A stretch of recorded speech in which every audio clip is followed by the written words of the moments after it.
कोई body pain रह रहा है, मतलब बीमार रह रहे हो। अब जो नहीं जानते, अभी से मेरा चैनल है उसके ऊपर ओके करो, सब्सक्राइब करो और मेरे से जुड़े रहो। बहुत सारी बातें ऐसी बताई है मैंने जो आप कल्पना नहीं कर सकते हो। हजारों बातें अंदर डाली मैंने वीडियो के माध्यम से, ताकि आप तक पहुँचे, आप उसका आनंद लो। कोई माइनस पॉइंट है तो उसको पढ़ाई के लिए, धंधे के लिए, घर की परेशानियों के लिए, मतलब बहुत सारी, जिसकी सगाई नहीं हो रहे, संबंध नहीं हो रहे, क्या कारण है क्या नहीं है, हाइट नहीं बढ़ रही उसके लिए मैंने बताया, पढ़ाई नहीं आ रही उसके लिए बताया, जॉब नहीं लग रहा है उसके लिए मैंने बताया, बहुत सारी चीज़ें बताई है। तो चैनल से जुड़े रहिए। देखिए, अगर किसी के भी घर में आपको थोड़ा अटपटा लगे, कोई अनहोनी जैसा लगे, या धंधे पे कोई असर है, रात को नींद नहीं आ रही है, कोई बॉडी पेन रह रहा है, मतलब बीमार रह रहे हो, आपका शरीर ठीक नहीं रह रहा है, तो आप एक ज्ञान जरूर करना कि आपके घर में या आसपास में कोई काले भंवरे तो नहीं आ रहे।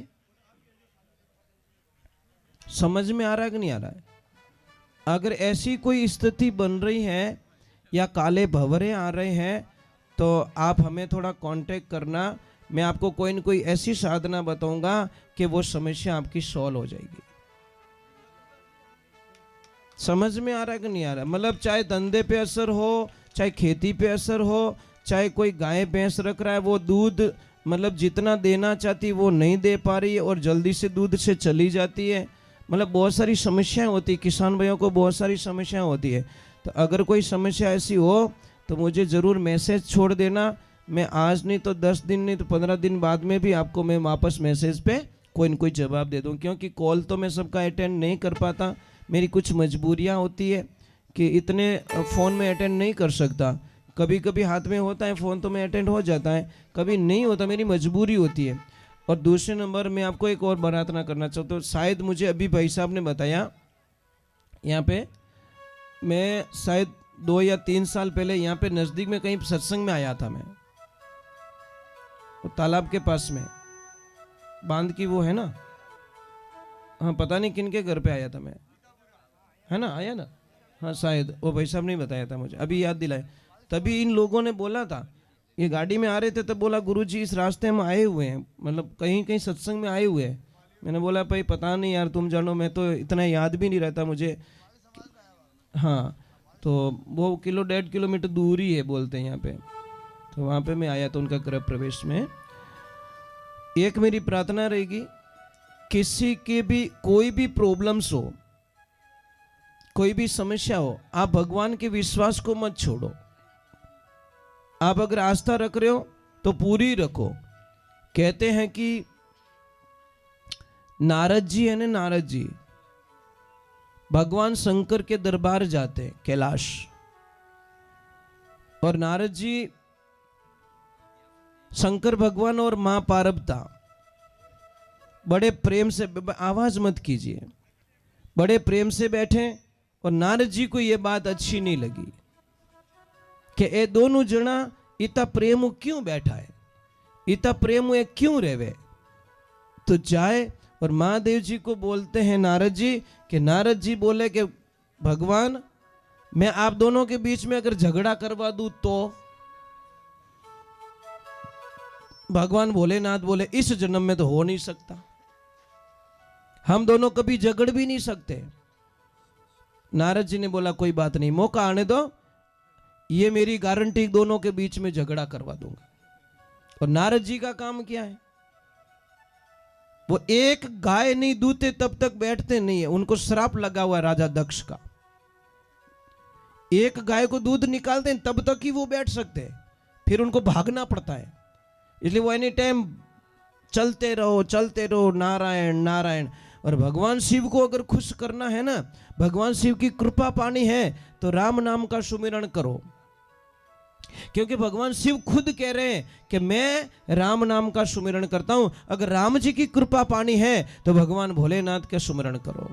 ये एक दोनों के पूरक है, बहुत अच्छी साधना है। भगवान शिव को अगर खुश करना है तो आप करो राम नाम का जप, राम नाम का जप करोगे तो भगवान शिव खुश होंगे। और शिव को खुश करना है और राम को खुश करना है तो शिव का नाम लो।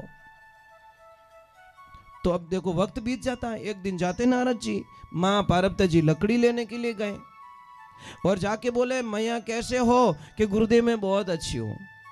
अरे अच्छे तो हो, पर महादेव जी कुछ मन की बातें बताते कि नहीं बताते? कि नहीं नहीं सारी बातें मुझे बता देते हैं। पक्की बात है कि हाँ। तो एक बात कभी बताई आपसे कि क्या कि उनके गले में जो माला है, मुंड माला, वो किसके मुंडे है? बताए कभी? महापार्वती बोले ये तो नहीं बताए। तो પછી क्या वो मन री बात मने कहवे? आपसे तो छुपा के रखते हैं। अरे झूठ बोलते, वो नहीं बताते किसी को। देखो लुगायार एक बार चुंबड़ को छेड़ने वालो चीज है, यार इन्हें अंधविश्वास पैदा हो जावे। ये कारण है। इनको खाली झूठ मूठ ही कुछ बोल दो, इनको सच में लगता है नहीं नहीं सच में मेरे पति गड़बड़ करते हैं। इनको लगता है, ये पूरी छानबीन नहीं करती, इनडायरेक्टली गुस्सा। महापार्वती जी ने बोला कि आने दो, आज तो डोकरा की खैर नहीं है। अब बैठ गई रूठ होके। महादेव जी बोले कुछ गड़बड़ हुई क्या? मेरे से भूल हुई क्या? बोले ही नहीं पार्वती जी। तो महाराज एकदम शंका हुई और उन्होंने इतना बोला कि कोई नारद जी यहाँ पे आए थे क्या? कि हाँ। तो क्या कि इनकी घोटालो कर दियो। पक्की बात है, नारद जी की इनकी मामलो गड़बड़ कर दियो। तो अरे बोल दो, नारद जी ने क्या बोला कि मने एक ज कियो कि आ माला कीनी पहरियोड़ी है, गला रे माने जी इतना मुंडा लटकायोड़ा है, माथा इतना लटकायोड़ा है, ये माला किसकी है ये तो बताई नहीं आपने। मेरे सामने झूठ बोलते हो कि देवी आपने पूछा नहीं, मैंने बताया नहीं, अभी आपने पूछा मैं बता लेता हूं। ये सारे मुंड माला है ना, ये आपके सिर हैं। आप जितनी बार मरे उतनी बार मैंने आपका मुंड को मेरे गले में लटका दिया। माँ पार्वती हंसने लगी, देखो मूर्ख मत बनाओ, सिर्फ मैं ही मरी था, मरिया ही को नहीं कदी नहीं, आपका विनाश हुआ ही नहीं, सिर्फ मैं ही मरी। मैं इतनी भोली नहीं हूं। अरे मेरी भोली तो नहीं है, पर मैंने अमर कथा सुन के रखी है, इसलिए मैं कभी मरता नहीं हूं। और तूने कभी अमर कथा सुनी नहीं, इसलिए तू मर जाती है। तो बोले वो कथा मुझे सुनाओ, मैं मरना नहीं चाहती।